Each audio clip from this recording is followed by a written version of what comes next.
নাম কি আপনার? আমার নাম তুষার শেখা।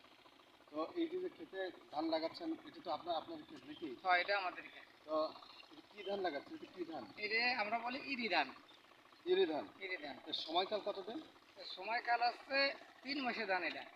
৩ মাসে এই ধানটা পাইকে যায়। ধানটা পাইকে যায়। ফলনটা কেমন হয় এই ধান? ফলন ২ মণ পত্তা আমরা পাই। এর আগে কি কখনো আপনি এই ধানটা কি লাগাইছেন? হ্যাঁ, লাগাইছি। কি করছেন? রোপণ করছেন? হ্যাঁ, এই ধান আমরা লাগাইছি।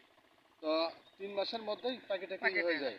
তাতে আপনার শতাংশ অর্থাৎ ৩ কানিতে হচ্ছে ১ শতক। ১ শতক। ১ শতক। ১ শতক। এক কানি। ৩ শতক আছে ১ কানি। এক কানি বলি। তো ১ কানিতে এই ১ কানিতে আপনার ৬ মণ নাকি?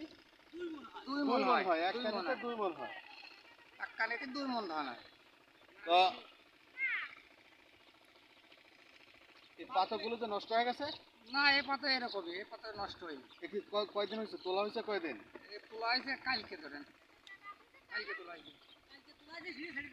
শিকড় ছাড়িয়ে দিয়েছে। শিকড় গজা দিয়ে। একদিনের মধ্যে শিকড় ছাড়িয়ে শিকড় গেছে। ছাড়িয়ে দিয়েছে। তার মানে আপনি যেটা এখন যেটা রোপণ করতেছেন এটা মরার সম্ভাবনা নেই। না, এটা মরার সম্ভাবনা নাই। ওই পানি দিয়ে রাখি। আপনি তো এই ক্ষেত খামার আপনি কাজগুলো করেন, তো কখনো কি এমনি সরকারিভাবে বা এইভাবে কি কোনো অনুদান আপনারা পাই থাকেন? এখন আমরা পাইনি ধান, অনুদান আমরা পাইনি। আমাদের এটা আছে নিজেদের ব্যক্তি, এটা আর কি।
অসংখ্য ধন্যবাদ ভাই আপনাকে।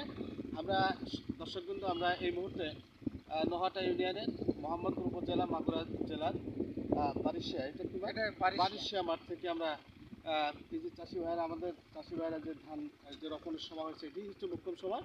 তো এখন তারা রোপণ করতেছে। তো এই দৃশ্যটা দেখানোর জন্য আজকের এই প্রতিবেদন ছিল বা এটি ছিল। তো অসংখ্য ধন্যবাদ। আপনারা ভালো থাকবেন।